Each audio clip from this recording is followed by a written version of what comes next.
Title action, find the defendant Orenthal James Simpson not guilty of the crime of murder in violation of penal code. The October 3rd, 1995 verdict in the O.J. Simpson murder case sent shockwaves across the country.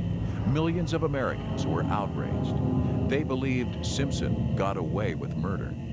Now, in his longest interview since the day he was arrested for killing Nicole Brown Simpson and Ron Goldman, O.J. Simpson speaks out. If I had committed this crime, the last wall I'm gonna go knock on would be his wall. If somebody's got blood all over him, you can't climb through those trees and climb a fence without blood getting on everything. It just would be impossible to do. Ron and Nicole were brutally murdered on June 12, 1994. Yet, despite criminal and civil trials, dozens of books, and countless hours of television commentary, the debate continues. An earlier edition of the True Hollywood Story, Countdown to Murder, documented the events of that day in June 1994 and featured an exclusive interview with O.J. Simpson. Response to that program was overwhelming. Viewers wanted to see more of O.J.'s interview. Was he telling the truth? Or is O.J. Simpson a murderer? Now you can see and decide for yourself in this candid interview with the man acquitted of murder in the trial of the century.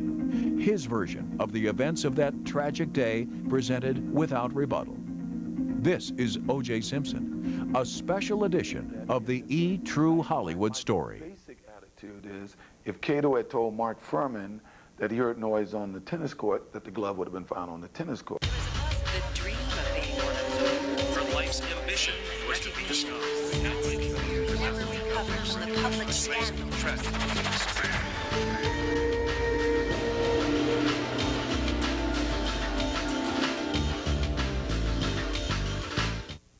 O.J. Simpson's 17-year relationship with Nicole Brown was blessed with two beautiful children, Sydney and Justin, and rocked by charges of spousal abuse. 911 emergency, 588. Can you get someone over here now to 325 Gretna Green? He's back. Please. Well, okay, what does he look like? He's O.J. Simpson. The marriage finally dissolved in 1992, but O.J. contends his relationship with Nicole after the divorce was anything but hostile. I don't know anyone. I don't know a friend. I've had friends get divorced, family get divorced. I don't know anyone who went through a contentious financial divorce that was so close and friendly as Nicole and I. I mean, we ate dinner together 3 or 4 nights a week. Their relationship may have been cordial, but Nicole told friends that O.J. spied on her. In the summer of 1992, after she had filed for divorce, Simpson watched as Nicole shared intimate moments with restaurateur Keith Zlomzowicz. Simpson doesn't deny he was there. He just downplays the relevance. I even, as everybody knows, came to her house one night to see her and saw her in the window as I went to the front door, big wide open window in the living room with Keith Zlomzowicz. Everybody knows about that. Still, we didn't argue about it. I told her how I felt. You got to not do it at the house. No argument about it. O.J. claims he also shrugged off an alleged affair Nicole had with his buddy, football star Marcus Allen, in 1993. Even a year later, after our divorce, when she came and asked me to get back together and just out of the blue confessed an incident that happened with Marcus Allen. Didn't hold it against her. We didn't fight about it. Despite their marital problems, Simpson claims he still cared for Nicole. I love Nicole. She's the love of my life. As much as I told her I didn't want to talk to her, I don't think any friend of ours, all our close friends, even her parents, never thought that probably after another 6 months or so we would have ended up back together or something. Because what's strange is that during all this time, we never told each other we didn't love one another. But following their divorce in 1992, O.J. says he became concerned with Nicole's choice of friends, especially Faye Resnick, then 35 years old. I would say in the last few months of her life, though, there's something wrong. There was something decidedly wrong, and I feel that it might have to do with Faye's influence with drugs. Simpson claims that Robin Greer, an ex-hooker who co-wrote a book about working for Hollywood Madam Heidi Fleiss, was also a member of Nicole's circle of friends. I just didn't think that women who can go and write a book about call girls should be spending the night at my house, and guys who were supplying them drugs should have been hanging around the house with my kids there. But other than that, she was always focused on the kids. I like to think first and foremost, or with those few little exceptions, and even then I thought she was focused on the kids. It's just poor judgment. And I've had my share of poor judgment, trust me. You know, not quite like this, though. West of the snow.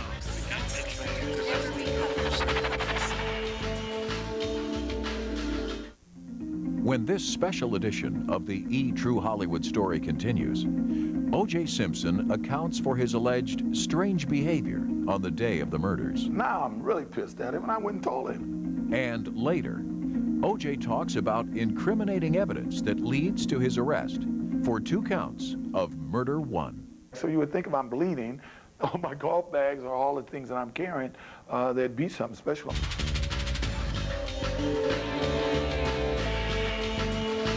Yes, sir. The dependable sheriff. I wasn't giving it the shot that I should have given it. The bumbling deputy. We were just hoping we'd stay on the air. The colorful citizens. Unfortunately, she was kind of a troubled woman. And the peaceful town where they lived.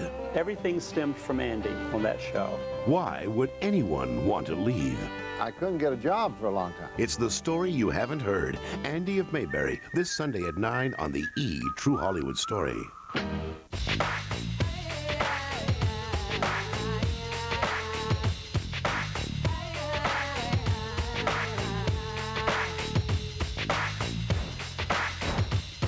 Make a move or make myself a drink.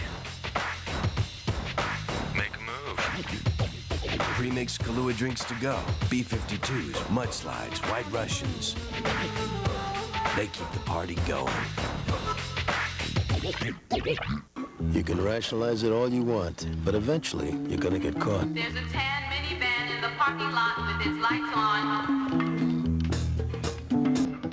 Whoever owns the tan minivan, your lights are on. Okay, you're busted. It's time to check out the redesigned Mitsubishi Montero Sport. It's only the family car, when the family's in it.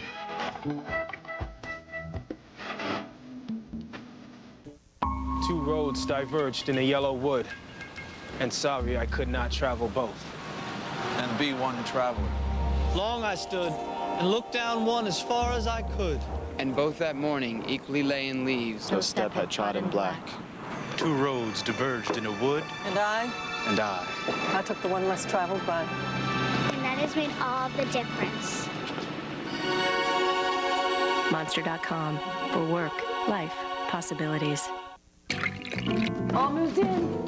What's for lunch? Chicken and star soup. Condensed soup? I used to eat that too. And then I got out of the high chair. You're an adult now. There's a better tasting soup. Progresso chicken noodle. With all white meat chicken, bigger vegetables, just the right seasonings. See the difference? This is better. Now, if you could just eat without the bib. It's time to go to the better taste of Progresso and win one of 10,000 great prizes. Enter the It's Time to Go Progresso Instant Win Sweepstakes. Daily Variety says viewers can't get enough of true Hollywood stories. The E! True Hollywood Story, now on every night at 9, only on E! West of the snow.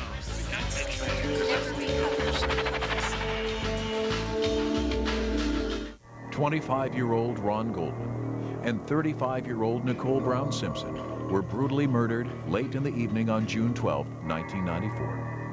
From the beginning, 46-year-old O.J. Simpson was the prime suspect. On June 17, 1994, O.J. was arrested and charged in the killings.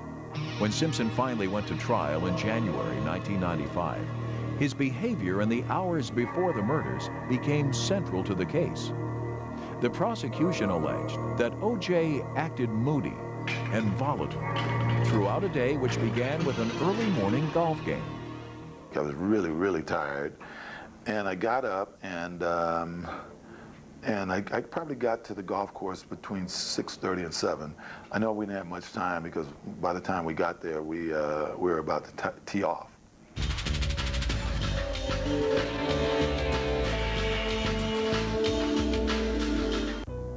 As this special edition of the E! True Hollywood Story continues, O.J. Simpson vividly recalls a run-in with one of his regular golfing partners who was frustrated after a series of bad shots. We're all talking about him, and I hit a crappy shot. Now I'm a little pissed. Right? Here's a guy that shouldn't have been hit, and he blamed me for a bad shot. And when I get to my next shot, he's in the middle of the fairway, right where I'm trying to hit the ball. So I hit the ball, and I hit another crappy shot. Now I'm really pissed at him, and I went and told him, man, you're totally out of line. You know, what the hell are you doing down here in the middle of the fairway? And he argued a little bit. And then by the next hole, it was like we're laughing at each other, right? You know, kind of teasing one another about what that just transpired. This is something that happens every day in our golf game, you know. But once again, because it's the day before of these murders, or before these murders, whichever way you want to go on that, they tried to make it sound like I was in a dark mood. I said, wait, I didn't start this argument. He was the guy that started this argument. And then I can't tell you exactly, but I would say it was about noon, maybe a little after noon, I left the Riviera and thought I'd go see a friend of mine named Paula Barbieri. Paula Barbieri, then 27, is an actress and model who has appeared in Vogue and in layouts for the Victoria's Secret catalog. Paula and O.J. began seeing each other shortly after his divorce in 1992. According to her book, The Other Woman, Barbieri planned to end her on-again, off-again relationship with Simpson, and even left a Dear John message on his answering machine the morning of the murders. The prosecution claimed Simpson was distraught over the impending breakup and repeatedly called Barbieri following the golf game. O.J. claimed he never picked up Paula's Dear John message. So I'd call, and I may have called more than once, and once again, this is something that they try to say he was frantically trying to get to someone, but if you try to drive from the Riviera Country Club to the freeway, you'll notice your car phone will go dead, and I think the records really reflect that. O.J. never reached Barbieri, and after taking a nap, he rushed to his daughter Sydney's dance recital. Simpson arrived shortly after 5 p.m. At the murder trial, Nicole's sister Denise testified that Simpson acted strange at the recital. Candace Garvey, wife of former baseball star Steve Garvey, offered similar testimony. Simpson disagrees. Now, this is a lady who I saw on the stand as a friend of Nicole's and I guarantee you she's no more friend of ours than you are. I mean, we're pleasant when we see her. I don't know where she lives. I know nothing about this girl. And I do know that she had walked up to me at one point while we're in this conversation and had said, O.J., I had my baby or something. I said, oh yeah, Nick, because Nicole had told me that, you know, Steve Garvey's wife had had a baby. I said, yeah, Nick told me. And then I went back to my conversation. The prosecution argued that in addition to his strange behavior, Simpson's relationship with Nicole's family was strained. But O.J. claims his rapport with the family was good, especially with Nicole's parents, Lou and Judita Brown. As a matter of fact, during the break, at the end of the recital, Lou and I was joking. And the subject matter that we were joking about was when Judy had come up to me and said, somebody, you're not going to dinner with us. I said, no, I got to stay away from your daughter. I'm teasing with Lou about it. Once again, you saw what they were attempting to do early on with Denise and Candace Garvey was to try to say that I was in this horrible mood. And people say there's no more miracles. You know, when this guy who happens to be there from Oregon, was killing time, happened to be across the street filming his old grammar school for his kids, you see, just that was my mood. What you see on that video is my mood, and without that video, everybody in America would have thought that, oh, I was in this dark, horrible mood, right? Which I wasn't. And anyone who spoke to me that day would say I wasn't.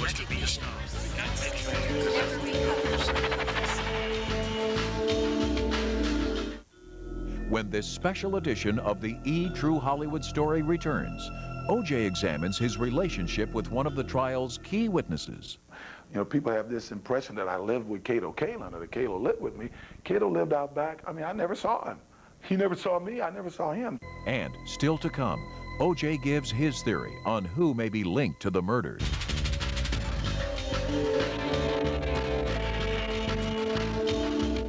Macho Man. I was like, wow, that's John Stamos, and he's fine. Drumming Man. We called John to to see if he wanted to play with us. Family man. One night in the hospital, was there by my side and prayed for me. He works hard to make it look easy. He's a deeper person than people realize. Find out how John Stamos stays tall, dark, and humble. Be happy with what God has given you. Real stars, real stories. John Stamos Celebrity Profile. This Sunday at 7, only on E!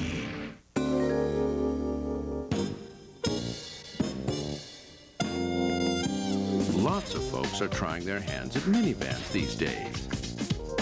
If you'd like to build one too, why not make it easy on yourself? Just use the pattern everyone else seems to be using. Dodge Caravan, the most innovative, most imitated, most trusted, best-selling minivan ever. Get 0.9 financing for 60 months or $1,500 cash allowance on Dodge Caravan.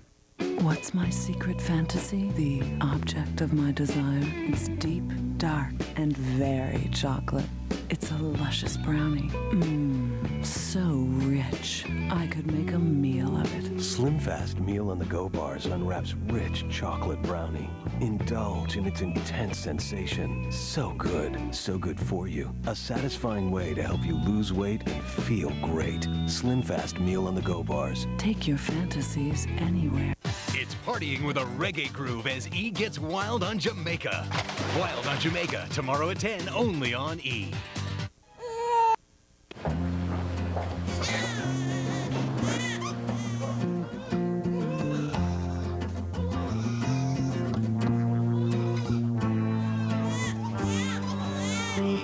I am strong.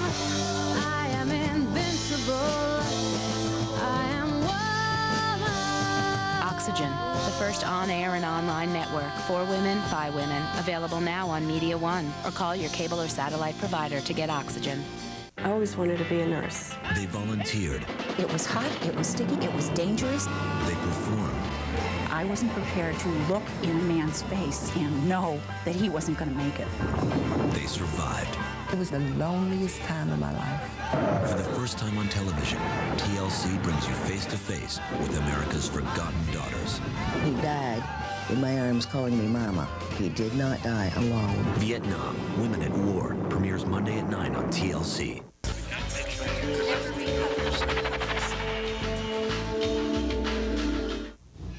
This special edition of the E! True Hollywood Story continues with O.J. Simpson's exclusive interview and his account of the evening of the murders.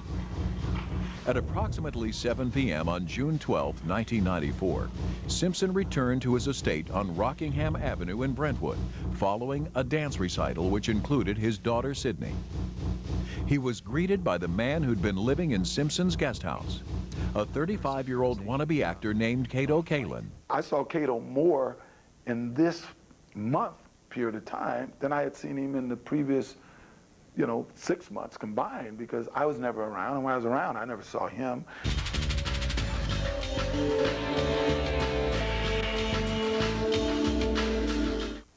Kato Kaelin became a key witness in the murder trial, and many believed he was a close friend to both O.J. and Nicole. But O.J. disputes that assumption.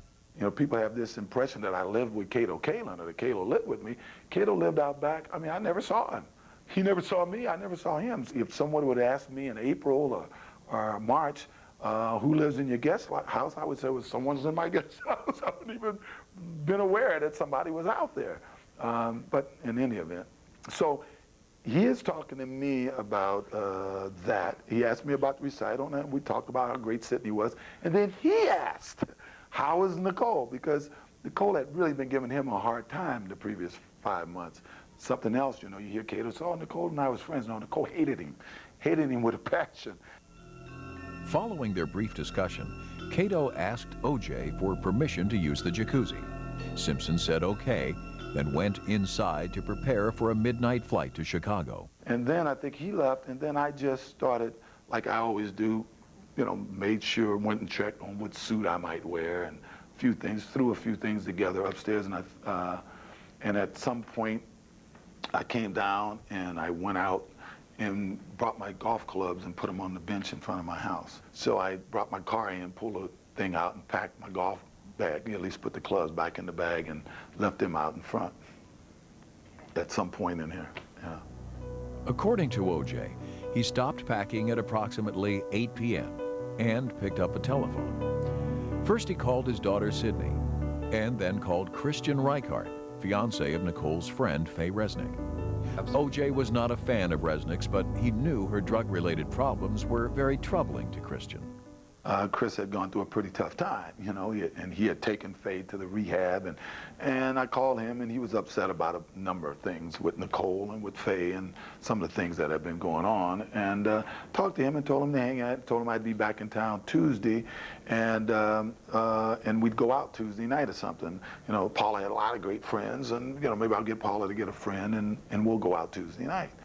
After the phone calls, Simpson decided to go out for a hamburger, but only had large denomination bills. But in any event, I went to Cato and asked him, could he change, I think, a $100 bill? And he said no. I think he said he had like $72 or something like that.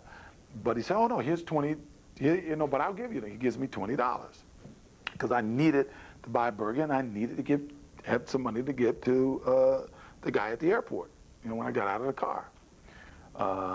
Tipped the bell captain, or whatever you call it, sky cap. And he said, oh, so where are you going? I said, I'm going to get a burger. He said, can I go? I said, sure. O.J. and Cato took Simpson's Bentley to a McDonald's in nearby Santa Monica. About the same time, the Brown family was leaving the Mezzaluna restaurant in Brentwood. Nicole's mother, Judy, left her glasses behind. A short time later, a friend of Nicole's, waiter Ron Goldman, offered to drop the glasses off at Nicole's condo. Meanwhile, O.J. and Cato returned from their burger run. It was now 9:40 p.m. So I had let him out in front of the house, and I put the car away. By the time I turned to go in the house, he was already walking down the sidewalk, going to the back, which, yeah, I didn't think about it one way or the other. It was just no thought. Bye, I'll see you, have a good trip, or whatever he said. Fine. Sometime during the next hour, between 10 and 11 p.m. on June 12, 1994, Nicole Brown Simpson and Ron Goldman were brutally murdered.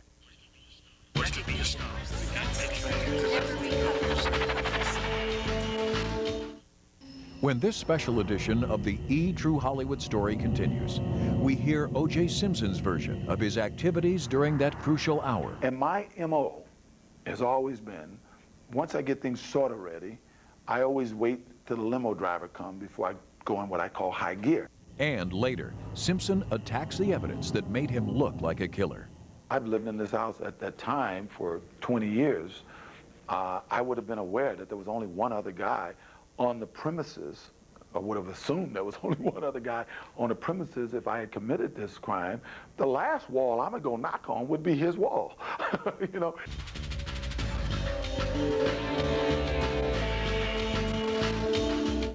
This weekend on E! Welcome to Jamaica! It's partying with a reggae groove as E gets wild on Jamaica. This weekend on E! Wow, that's John Stamos, and he's fine. He works hard to make it all look so easy. John Stamos Celebrity Profile. This weekend on E! Let E! sneak you inside a sexy fashion shoot. It's so beautiful here. And see what has the paparazzi poppin'. Victoria's Swimsuit Secret, the E! Original Special. It all happens here this weekend on E! We live for this stuff. Of all the things you want to do someday, only one is complete and absolute fun. A Carnival Cruise Vacation. Book now for special offers. Call 1-800-CARNIVAL or any travel agent today. I'm going to go to the play place. Dreaming of a Disney cruise vacation? Then hurry to McDonald's and try the extraordinarily tasty Big Extra sandwich. The Big Extra is McDonald's newest, biggest burger. Or try one of your other favorites, and you could win an unforgettable Disney cruise vacation. There are still hundreds and hundreds to win. Who gives you the chance to win the vacation of your dreams? Did somebody say McDonald's? That was some slide. How do you make meatloaf that's ordinary? Extraordinary? Add a can of Rotel. Rotel's zesty blend of tomatoes and green chilies adds the perfect zing to most any recipe. Add a can. Lose the bland. You can Rotel the difference. Buying a car will never be the same, because now you can check out any car you want and see how it stacks up to the competition whenever it's convenient for you. With our website, even when the showroom is closed, we're still open. GMByPower.com. To help you find the perfect gift for your Valentine, Gifts.com does some rather thorough testing. Good gift. Gifts.com, just the perfect Valentine's gifts. Get a free Valentine's Day bouquet with your purchase of $50 or more. New Dannon fruit on the bottom is better than ever. Why? Now, it's just bursting with a more delicious taste of real fruit. And now it's smoother and creamier than ever before. A texture to excite the soul. And it still has all the wholesome and healthy things you already love about Dannon. New Dannon fruit on the bottom.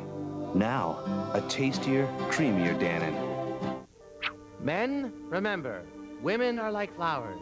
You talk to them, you care for them, and you water them. And you water them, and you water them, and you water them, and you water them, and you water them, and you water them, and you water them, and you... Time magazine declares fine television.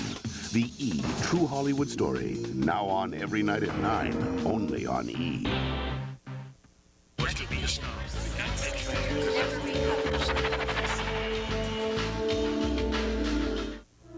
O.J. Simpson went on trial for the murders of Ron Goldman and Nicole Brown Simpson in January 1995.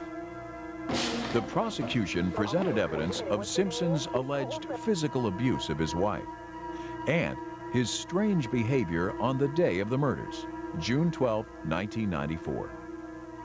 But that evidence was overshadowed by one crucial question.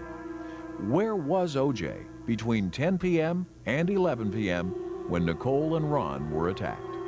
In this special edition of the E! True Hollywood Story, Simpson gives his version of where he was and what he was doing during the hour of the murders. Somebody's planning to go kill somebody, they're calling a prospective girlfriend, you know, at a time that supposedly they're on their way to kill someone, which is ridiculous.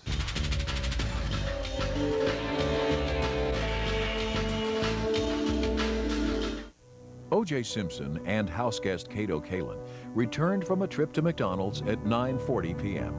20 minutes later, Simpson claims he finished packing for a midnight flight to Chicago and then tried to call his girlfriend, Paula Barbieri. I'm thinking it's about 10 o'clock or whatever time it was, but I said, well, I'll give Paula a shot because if she's around, she can drive me to the airport. You know, this would be the last chance to see if she'd drive me to the airport, and I called and she wasn't there. And hadn't called me all day, and I left some, oh, what is it now? Which is what I did often with her, right? So then I go out and I open the trunk of my car, and there were some real obvious beat-up balls, and I dropped them right at the foot of the Bronco on the little grass where I chip a lot, and chipped them away, maybe 4 or 5 balls. And of course, they made the big deal. He's playing golf at 10. I wasn't playing golf. I was just chipping away some bad balls, you know, something that every golfer does, with a yard anyway. I always wait till the limo driver come before I go in what I call high gear. Something every housekeeper would tell you, even since then, I still do it today. And then I go into real high gear and I'm running around. I'm always late going to the airport. Limousine driver Alan Park arrived at O.J.'s home to take him to the airport at approximately 10:25 p.m., 20 minutes ahead of schedule. He later testified that he did not see Simpson's white Bronco. But Simpson claims the Bronco was parked on the street, that it was the limo driver who was not where he was supposed to be. At one point I look over and I notice that it's late, you know, and my limo driver's not there. And I'm trying to think, was it 10:35 or something like that? And or 10:40, I don't really, I just know I register my limo driver's late because for all of these years, my limo driver gets there a quarter before the pickup time is, and I know that's going to give me 20 minutes or a half hour to really get my act together. Alan Park testified he drove to the Ashford Gate at approximately 10:40 p.m., where he repeatedly buzzed O.J.'s house. There was no answer. The limo driver then looked to the large home and saw just one light on inside. Simpson claims from Park's vantage point, his home does indeed look dark and deserted, even when many lights are on inside. According to Simpson, he was upstairs getting ready for the trip to Chicago. So I jump in the shower. Now, when I'm in the shower, I hear the phone ring, you know, and I don't know if I heard it once, because sometimes you can't hear the phone ring, you know. But my phone for the gate is different from my regular phone. So if I look out the glass door of the thing, I can see it's the gate. There's no point going, you know, I'm finished getting dressed. During the criminal trial, the prosecution countered by saying Simpson was not at home, that at approximately 10:50 p.m., he was sneaking back to his house after committing a cold-blooded double murder. Prosecutors claimed that in a walkway behind Cato Kalin's guest room, Simpson dropped a bloody glove after running into the air conditioner. Cato testified he did hear a loud noise, but Simpson says it wasn't him. I've lived in this house at that time for 20 years. I would have been aware that there was only one other guy on the premises. I would have assumed there was only one other guy on the premises if I had committed this crime. The last wall I'm gonna go knock on would be his wall. You know? After hearing the loud noise, Cato Kalin came outside to investigate. Alan Parks saw Cato. He also claimed he saw another figure walking through the shadows toward the front door. A figure dressed in dark clothes, about 6 feet tall, weighing 200 pounds. Couldn't see me come O.J. admits he was that figure, but insists he wasn't trying to hide. Drop my bag, signaled to the limo, because I'm not sure. I don't know if this is a brand new limo driver. I don't know. I go back in the house. As I go upstairs, the phone is ringing again. And I picked up the phone. He says, a limo driver. I said, oh, yeah, I know you're here. And then I just started getting a few of my things together, getting dressed, and I brought my other bag down. Alan Parks said he never saw the shadowy figure signal to him, and he only saw the figure walking toward the house. Right where Alan Parks said he saw a person, not coming across the driveway. The reason he didn't see anybody coming across the driveway, and he only saw him at this point, because you couldn't see me come out the front door where he was sitting. Until I got to that point, then you can see a person.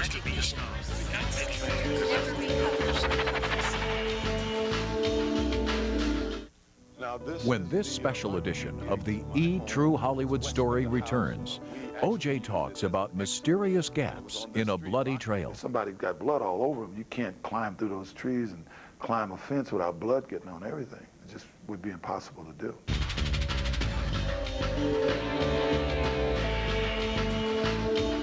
Yes, sir. The dependable sheriff. I wasn't giving it the shot that I should have given it. The bumbling deputy. We were just hoping we'd stay on the air. The colorful citizens. Unfortunately, she was kind of a troubled woman. And the peaceful town where they lived. Everything stemmed from Andy on that show. Why would anyone want to leave? I couldn't get a job for a long time. It's the story you haven't heard. Andy of Mayberry, this Sunday at 9 on the E! True Hollywood Story. What is desire? What is desire? It's complicated. One person always wants the other one more. Desire is the new shape of sexy, only at Victoria's Secret. Islands of Adventure, the most amazing theme park ever created. Now thrilling families at Universal Orlando. Step inside the whimsical world of Dr. Seuss. Explore the real-life Jurassic Park. Ride with Spider-Man in the world's most spectacular 3D adventure. Come visit the all-new Islands of Adventure, one of 2 must-see theme parks at Universal Orlando. 2 parks, 2 days, 1 great vacation. Night and day, you are the one. Feel confident all day with Lady Speed Stick Invisible Dry. Helps keep you fresh and dry with no white residue. Protects for 24 hours. Night and day. By men. I have an announcement to make. I don't just color my hair. I revitalize it with Excellence Cream from L'Oreal, the non-drip color cream. Of course it protects, always has. But now Excellence is even better with a ceramide and protein formula to revitalize your hair for rich color, incredible body, more oomph. And does it ever cover grays? Not that I ever had any. Excellence Cream from L'Oreal, because I'm worth it. I'm missing some sections. Like what? Like sports. Not on the basics model. Where's the arts? It's another 10%. Okay, there's no business section here. Now, you bought the basic paper. You want upgrades? We can talk. Buying a car shouldn't be this hard either. At AutoWeb.com, you take control. With unbiased research and dealers that put you first, you'll get your car on your terms. AutoWeb.com. Take the wheel. Can I at least have the comics? I gotta check with my manager. This portion of E is brought to you by AutoWeb.com. Take the wheel.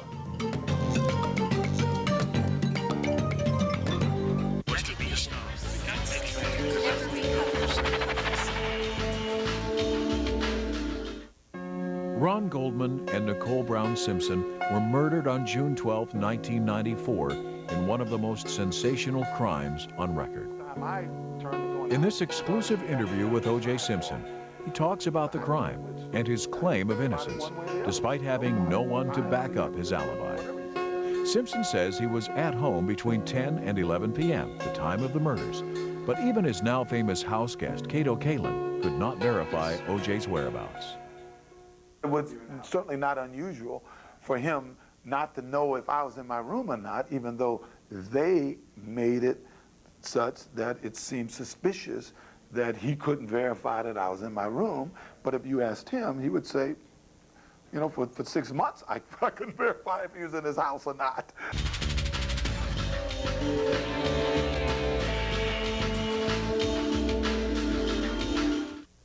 It was almost 11 p.m. when O.J. Simpson came out the front door of his home to meet limo driver Alan Park. Cato Kalin was outside too. He was worried about some mysterious thumps he had heard on the wall of his guest room. Standing nearby, Park was ready to rush O.J. to the airport. And I think he's already picked up my bag, my golf bag and the bag I had just brought down. And Cato, I see Cato, and Cato says to me, "Did you oversleep?" I said, "Oh, no, I'm trying to pack. You know, I'm rushing now. Did you oversleep?" Yeah, I don't even know if I reacted to it or something. But then he started talking about a noise. But while he's talking about a noise, I'm not really paying attention to him. I'm trying to make sure that, oh, there's my cell phone in the kitchen. Where's my, because I just heard it was raining in Chicago. Where's my, you know, did I wet thing? And And so I'm in the house, out of the house. Cato is talking about whatever the heck he's talking about. I'm trying to tell Park, you didn't put my bag on top of my suit bag. The prosecution alleged that when Simpson left the crime scene, his clothes were covered with blood. To hide the evidence, they said O.J. stuffed the clothes inside a travel bag, a bag he wanted no one else to touch. And I come back, and Cato had said something about a bag being by the, where I told you all my balls were, by my bronch. I said, oh, I'll get it, because I went and got 2 wet things and put it in the bag and came back to the front of the house. And it was at that time Cato was talking about noise. And I said, well, asked him for a flashlight. And he's asking the guy for a flashlight, and the guy don't have a flashlight. I said, well, look in the cupboard in the house. There's a flashlight in the cupboard in the house. Now I can see that Cato's really kind of serious and seemed a little afraid. So I said, okay, I'll go this way, you go that way. But I don't have time to do this. I got to get to the airport, right? And when he doesn't have a flashlight, I said, well, okay, and I go in the house. And as I come out, I start to tell him about the alarm. And I said, I'll call you. You know, I said, you're going to be here? I'll call you. Simpson and Alan Park jumped into the limousine. As they left for the airport, Park testified that he didn't recall seeing Simpson's white Bronco parked on Rockingham Avenue. But since Park also claimed he hadn't seen the Bronco when he arrived, Simpson says the vehicle was there all the time. I thought it was germane that when he said he backed to the Rockingham gate, he didn't do it along the curb, he did it in the middle of the street. And I always said he did it in the middle of the street because the Bronco was there. He also states that as he drove out of the driveway, he didn't see the Bronco, right, or notice it. So I'm saying it would have been impossible not to notice it if you're looking both ways, unless you're going to say somebody brought the Bronco there after I went to the airport. The testimony of limo driver Alan Park was considered very damaging. But O.J. believes Park was influenced by prosecutor Marcia Clark. And I always thought Alan Park was just a guy who got caught into a situation, and I knew how much pressure he must have been getting from the prosecution simply because of some of his testimony early on. If you might recall, Marcia, in the very beginning, when Marcia said, did you see a Bronco parked on, he said, well, I really didn't notice. I didn't notice any cars on Rockingham. But by the time we got, you know, this was in the earlier hearings and whatever that is, by the time we get to the trial, Marcia tried to take him. I really wasn't looking for cars on the street. I wasn't noticing anything. And as I say, in the beginning when he was honest, No, he didn't notice it one time or the other. But as Marcia hammered and hammered, then yeah, I may have noticed it. As he traveled to the airport, Simpson says he became worried about possible home intruders. As we're going down the freeway, I said, boy, Cato seemed, now what was Cato talking about? Oh, he really seemed so-and-so. And then I, you know, got to the thing. I said, I better call him. And I called him and said, did you find anything? He said, no. I said, well, when you close the door, put the alarm, set the alarm. And I gave him the alarm code. According to Simpson's defense lawyers, when O.J. arrived at the airport, he was acting like a man in a hurry to catch his red-eye flight to Chicago, not a killer making a quick getaway. When I got to the LAX, there were some guys had asked me for an autograph. I said, wait, guys, I got to get this checked. I checked my bag, and as I'm going through the door, I realized, I saw them, and I realized I didn't give them an autograph. So I walked back over to them and said, hey, man, I'm sorry, I'm rushing, and I gave them an autograph.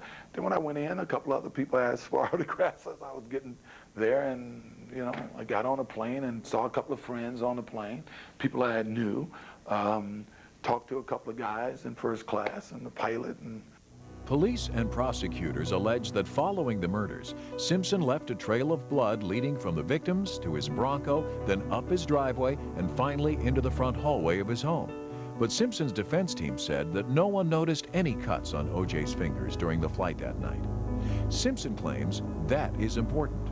Also important, he says, are those places where blood was not found. So you would think if I'm bleeding, all my golf bags or all the things that I'm carrying, there'd be something special on my white rugs going up to my bedroom and stuff. You would assume that there would be something. I thought it was strange that if I reputedly had committed these crimes and gone down to neighbors and climbed the fence, and I was bleeding so profusely, that why is there no blood drops going down the neighbor's side, going back to where the glove was and that whole walkway? You would think there'd be blood drops, and you would think if you ever go back there at night, it is pitch black.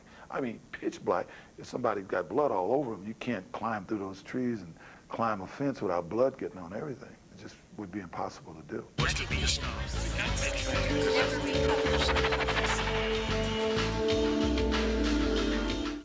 When this special edition of the E! True Hollywood Story continues, O.J. Simpson talks about some incriminating evidence that backfired and helped him get acquitted. My basic attitude is, if Cato had told Mark Furman that he heard noise on the tennis court, that the glove would have been found on the tennis court.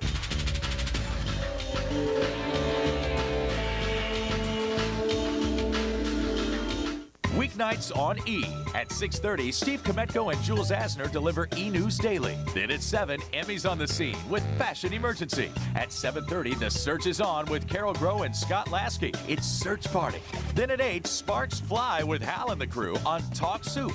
At 8:30, AJ Benza uncovers mysteries and scandals. And at 9, it's the story you haven't heard, the E! True Hollywood Story. It all happens here, weeknights on E! Don't miss a thing. Good evening, sir. Your finest table. Reservation. Perhaps you'll find it under Washington. George Washington? Sir, that's only $1. Only $1. Don't you know that with 10, 10, 2, 20, all calls up to 20 minutes are only 99 cents, and just 7 cents a minute after that. Plus, there's no monthly fee. Great rates and no monthly fee? All day, every day. Oh. Walk this way. Dial 10, 10, 220.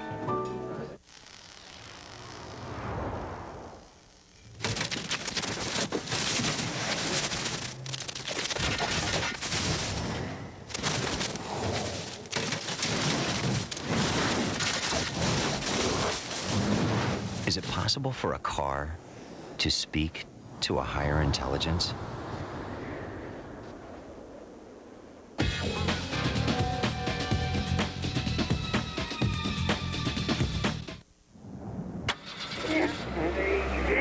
We can expect up to an inch of snow and a high of only 30. Overnight flurries will... As Media One moves forward with Project Broadband, bringing you the latest in entertainment and communications technology, customers like you have had a lot of questions. One of our most common questions is whether or not we've received your payment. Rest assured, if you don't hear from us, that means we've received it. If you'd like to check the status of your account, try out our automated services. Simply follow the prompts on the phone to check your account balance or confirm an appointment without having to speak to a representative. We appreciate your patience and know you'll enjoy the benefits of broadband. Now your cable company can help make the internet work for your business. I attended one free seminar and got all the facts. The growth of my business is just a click away. Online ordering, coupons, reservations, even maps. It works great. Now my cable company can promote my business online. To attend an e-commerce seminar for your business, call now. Brought to you by Media One. Make the call.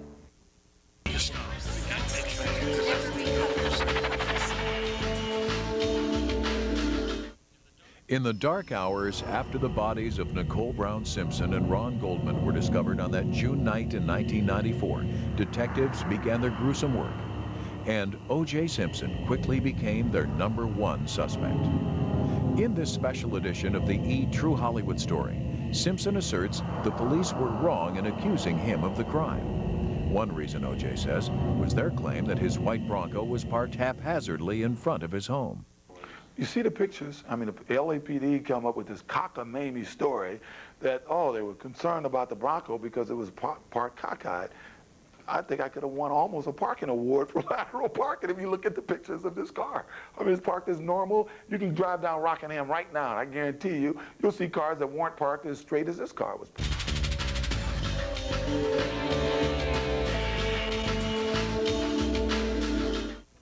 Los Angeles detective Mark Furman was a key figure in the investigation and in the trial that followed. Furman arrived at the crime scene on South Bundy at 2:10 a.m. on June 13, 1994. 3 hours later, he went to Simpson's home on Rockingham Avenue, a short distance away. Simpson says there were contradictions in Furman's account of his activities that night.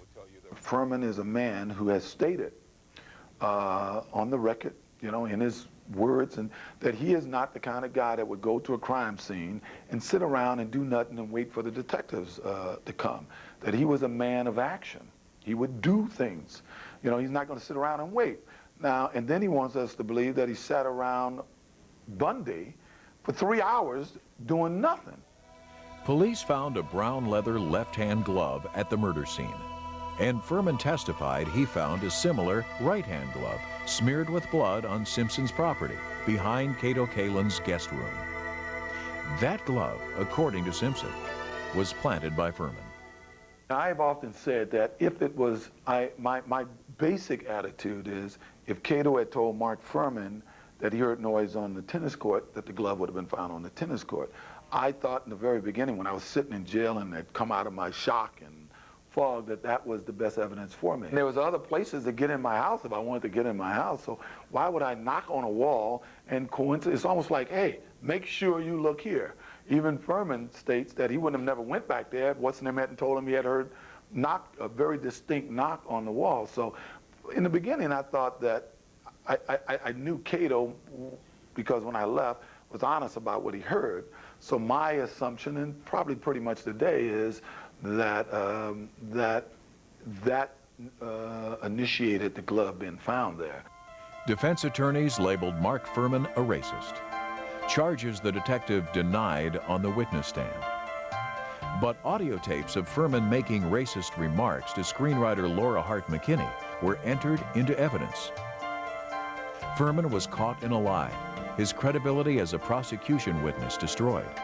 Simpson says Deputy DA Marcia Clark was warned that she was playing with fire.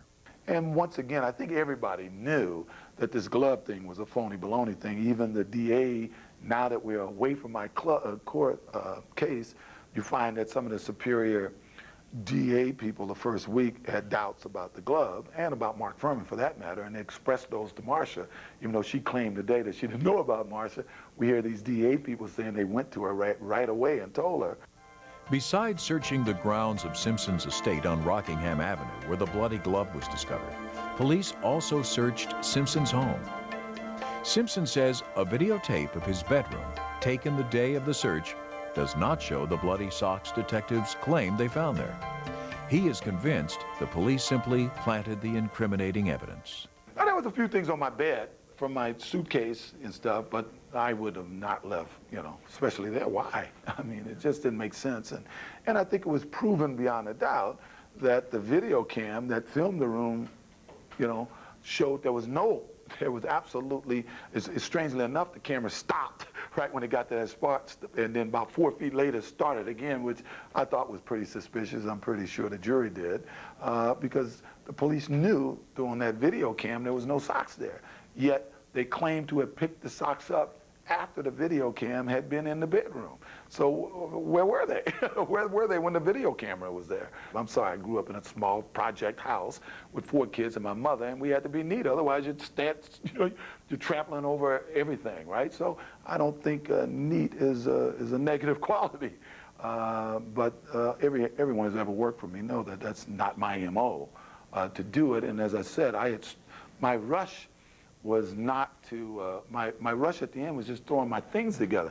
I'm not sure, but I don't think I had on black socks at that time. I think I had put on tennis shoes and stuff when I was hanging around the house in the late afternoon after I'd come back from the recital.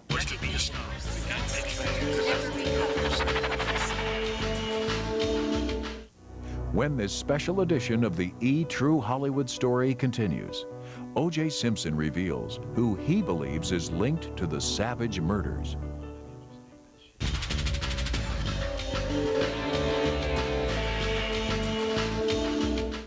A classic beauty and a gifted actress. After summer of '42, it was like a cavalry charge after this girl. This model of perfection was marred by deep insecurities. They did shock therapy to get me out of that. Doomed marriages. She was vulnerable. And a dark secret. My mother lost custody of me, but nothing happened to him. How did Jennifer O'Neill defeat the demons that threatened her life?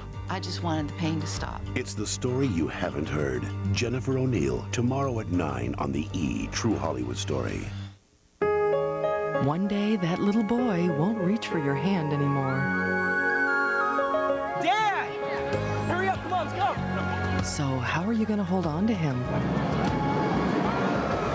Maybe with the memories you share. So come be part of a year-long Walt Disney World Millennium Celebration and make memories you'll hold in your heart forever. Just call 1-407-WDisney. Celebrate the future.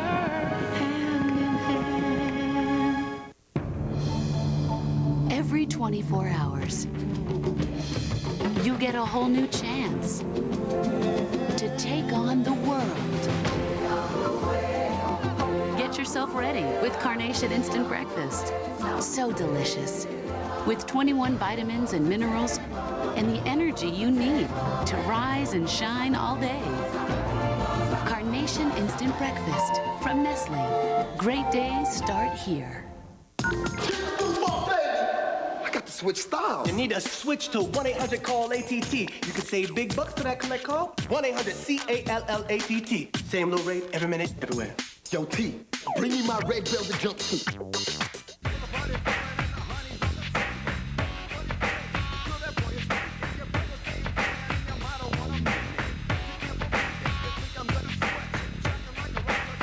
Keep dancing or make myself a drink.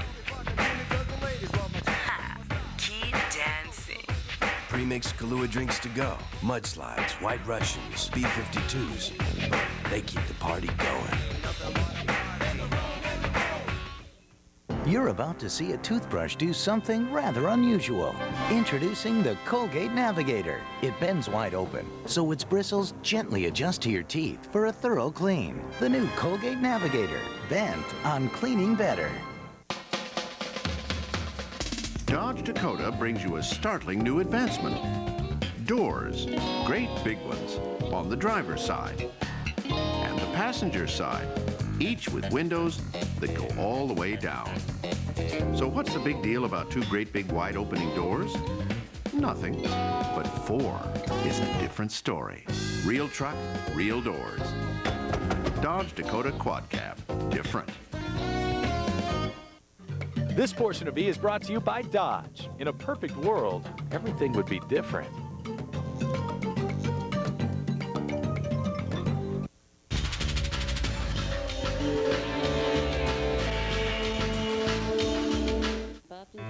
On October 3, 1995, a jury found O.J. Simpson not guilty of murder after an extraordinary 9-month criminal trial. But 16 months later, following a civil trial, O.J. was found liable for the wrongful deaths of Nicole Brown Simpson and Ron Goldman. He was ordered to pay $33.5 million in damages to the families of the victims. Despite the verdict, Simpson maintains that Nicole and Ron paid for someone else's mistakes. I think it was germane that Nicole's best friend, who she had never had an argument with, just a week or so before this, had come to me begging me, a Corps fisherman, to take Nicole and the kids and get out of L.A. You know, her concern was Faye and whatever was going on. Faye Resnick is a 41-year-old Beverly Hills socialite who was popular with a free-spirited party crowd. Resnick met Nicole in 1992, and the two women often hung out together. They were best friends, according to Resnick, but O.J. doesn't buy it. Why would Faye Resnick, a person who knew Nicole for about 1.5 years, maybe 2 years at the most, after her and I was divorced, she likes going on TV saying, oh, I met him 5 years ago. Hey, I met Gerald Ford 5 years ago. What does that mean? You know? Yet she writes a couple of books about allegedly Nicole's life. All of these other girls will tell you that Nicole would not confide in her. She never trusted her, even though they hung out and partied together. Faye Resnick was a party girl with a taste for expensive things, including cocaine. In fact, just a few days before the murders, Nicole and Resnick's fiance, Christian Reichert, convinced Faye to enter the Exodus Drug Rehab Center.